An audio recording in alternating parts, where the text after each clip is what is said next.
Salut à tous, c'est Kineko et aujourd'hui on va parler du chapitre 1059 de One Piece. Pour info, on s'était laissé sur le chapitre 1058 qui nous dévoilait les nouvelles primes post-Wano et surtout davantage sur ce qu'est véritablement le Cross Guild. Et vous pouvez me croire, aujourd'hui on a de la matière car ce chapitre 1059 est assez complet dans son ensemble. En tout cas, on n'oublie pas les abonnements, les likes et les commentaires, vous connaissez la chanson et on perd pas plus de temps, alors c'est parti.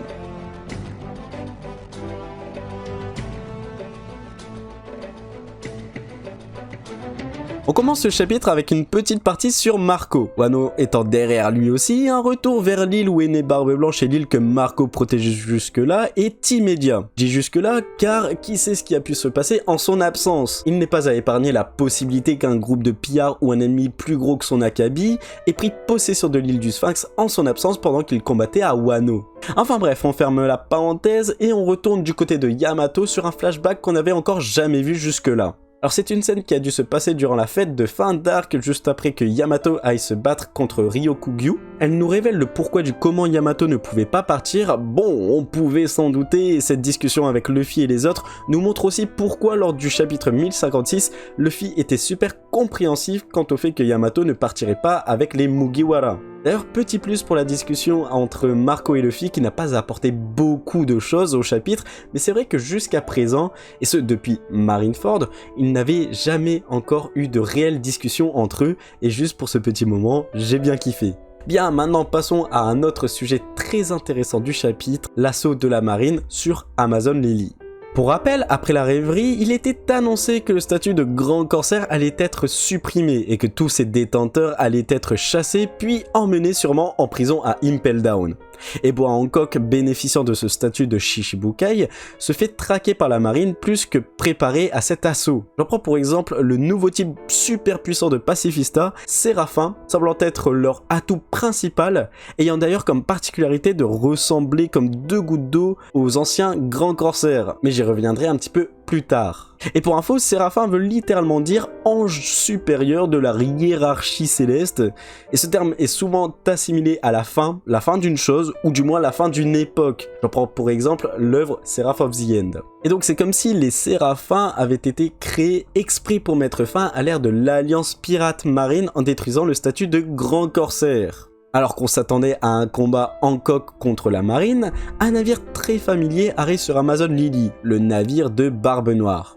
Et on voit avec cette planche que Barbe Noire à lui tout seul est d'un niveau tellement supérieur à la marine grâce à ces deux fruits du démon qu'il arrive avec une facilité déconcertante à rentrer sur l'île alors que des dizaines de bateaux sont présents. Une seule attaque sous-marine du Gura Gura no Mi a suffi à les balayer, c'est surprenant. Juste avant l'affrontement avec Boa Hancock, Barbe Noire se voit être en 1 contre 1 face à un des Séraphins qui sont quand même vachement puissants, parce que Barbe Noire active le Haki de l'armement alors qu'il a à sa disposition 2 fruits du démon. Faut être assez balèze. D'ailleurs, précisez-moi si je me trompe, mais il me semble que c'est la première fois qu'on voit à l'œuvre le Haki de Barbe Noire en plein combat. Quant à Hancock, grâce à son pouvoir, elle arrive à pétrifier non seulement la plupart de la marine, dont le vice-amiral qui était aux commandes de l'assaut, mais aussi d'autres persos comme Hermep, mais elle arrive aussi à pétrifier 2 des commandants de Barbe Noire, Vasco Shot et Devon. Et au moment où elle allait faire de même avec Kobe, il se fait sauver par Barbe Noire qui, grâce à son pouvoir, attrape Hancock et l'empêche d'utiliser son pouvoir, ce qui est possible grâce au Yami Yami no Mi, le fruit du ténèbre. Barbe Noire étant venue sur Amazon Lily pour voler le fruit de Boa Hancock et sûrement le donner à l'un de ses commandants, ces plans ne se passeront pas comme prévu puisque quelques pages après, on voit un allié de taille apparaître pour mettre fin à ce conflit au même titre que Shanks a fait lors de Marineford, Silver Raylight. Les choses rentrent dans l'ordre à un événement près. Au moment de partir de l'île, Kobe aurait été enlevé par Barbe Noire lui-même. Et je l'ai pas précisé juste avant, mais ces deux personnages semblent être intimement liés, puisque l'île aux pirates, anciennement gouvernée par un grand pirate du nom de Wang Ji, a pu être rendue à Barbe Noire en partie grâce à Kobe lui-même lors de l'affrontement qui opposait Barbe Noire à Wang Ji. Donc Kobe serait a priori un de leurs alliés ou alors il y a eu un accord entre eux. Est-ce qu'il y a une raison derrière ou non? On n'en sait rien actuellement. Mais ce qui est sûr, c'est que l'affaire est à suivre puisqu'il est enlevé par l'équipage de Barbe Noire. D'ailleurs, point à part, mais ça me fait rappeler un point que j'ai pas précisé en dernière vidéo, mais quand j'ai parlé d'une possible alliance du Cross Guild et des Mugiwara, je l'ai enlevé de la vidéo, mais je disais que cette alliance pourrait se faire pour battre un ennemi commun, le plus probable étant Barbe Noire. Et qu'est-ce qu'on voit un chapitre après toutes les informations du Cross Guild? Un scan en grande partie consacré à Barbe Noire. On va me prendre pour un parano, mais ça peut être un lien assez subtil que de placer 2 chapitres des Cross Guild et Barbe Noire côte à côte. Je sais pas vous, mais ça attire franchement mon attention.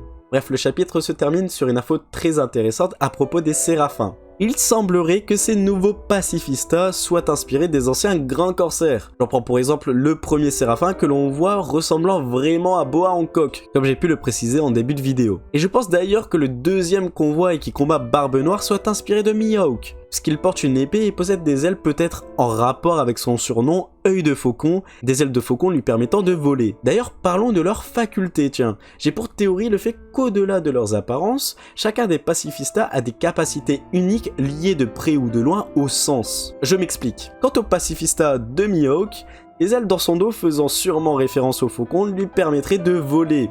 En partant de ce principe, un possible séraphin de Baggy pourrait se dématérialiser en d'autres petits pacifistas moins forts, tout comme un séraphin de Jinbe pourrait avoir une force surhumaine et lancer des attaques à base d'eau. Enfin bref, c'est une bonne piste à creuser. Et voilà les amis, j'espère que la vidéo vous aura plu. Personnellement, je me suis éclaté à la faire avec une petite partie théorie comme vous avez pu le voir. En plus de ça, le chapitre était vraiment excellent dans son ensemble et si vous avez kiffé la vidéo, alors c'est nickel. En tout cas, on n'oublie pas les likes, les abonnements, les commentaires, c'est gratuit. Et sur ce, on se dit à bientôt.